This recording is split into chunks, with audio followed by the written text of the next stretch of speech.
Bonjour à tous, je m'appelle Pierre, je suis moniteur d'escalade et aujourd'hui on va s'intéresser à comment choisir sa poutre. Alors à qui s'adresse cet outil? Ça peut aller vraiment du grimpeur débutant au grimpeur expert.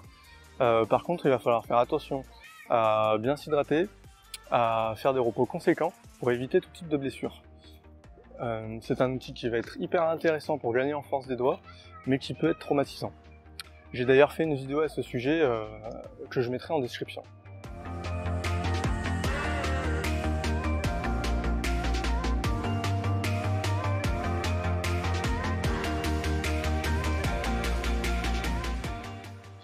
Alors en escalade on va avoir plusieurs types de poutres. On va avoir des poutres en bois, des poutres en résine et des poutres hybrides. Chacune va avoir des avantages et des inconvénients. Donc pour la poutre en bois, ça va nous permettre de faire plus de séances, puisqu'en fait on va moins se brouter les doigts en tenant les prises. La peau ne s'arrachera pas. Sur les poutres en résine, on aura une meilleure adhérence. Par contre, le petit défaut, c'est que on va vite s'user les doigts et donc ça va nous gêner après dans notre pratique de l'escalade non spécifique.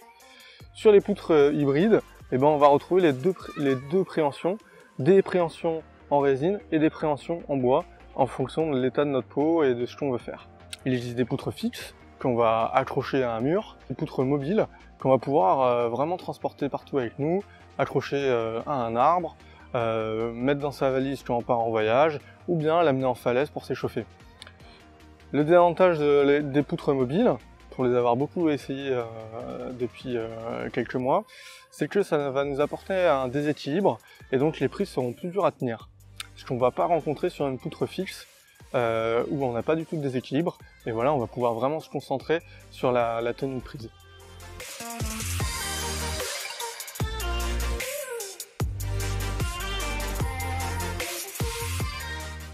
Maintenant, on va s'intéresser à la taille des prises. En fonction de son niveau, on va devoir prendre des tailles plus ou moins importantes.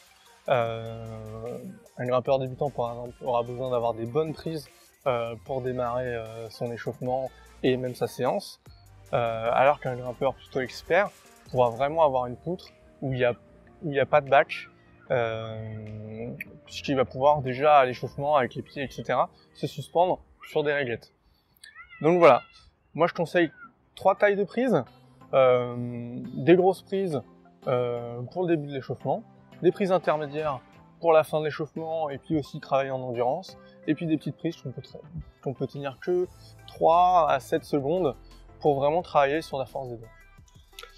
Maintenant on va s'intéresser au type de préhension. C'est hyper important d'avoir une poutre variée avec le maximum de préhension possible, puisque ça va nous permettre de travailler les doigts de différentes manières. Donc c'est bien d'avoir des plats, des pinces, des réglettes.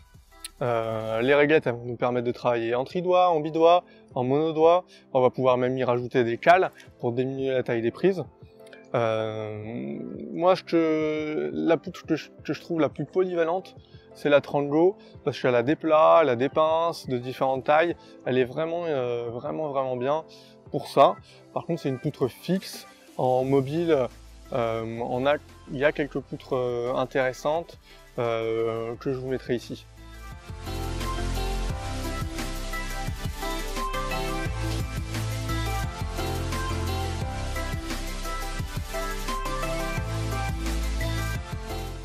Maintenant le prix.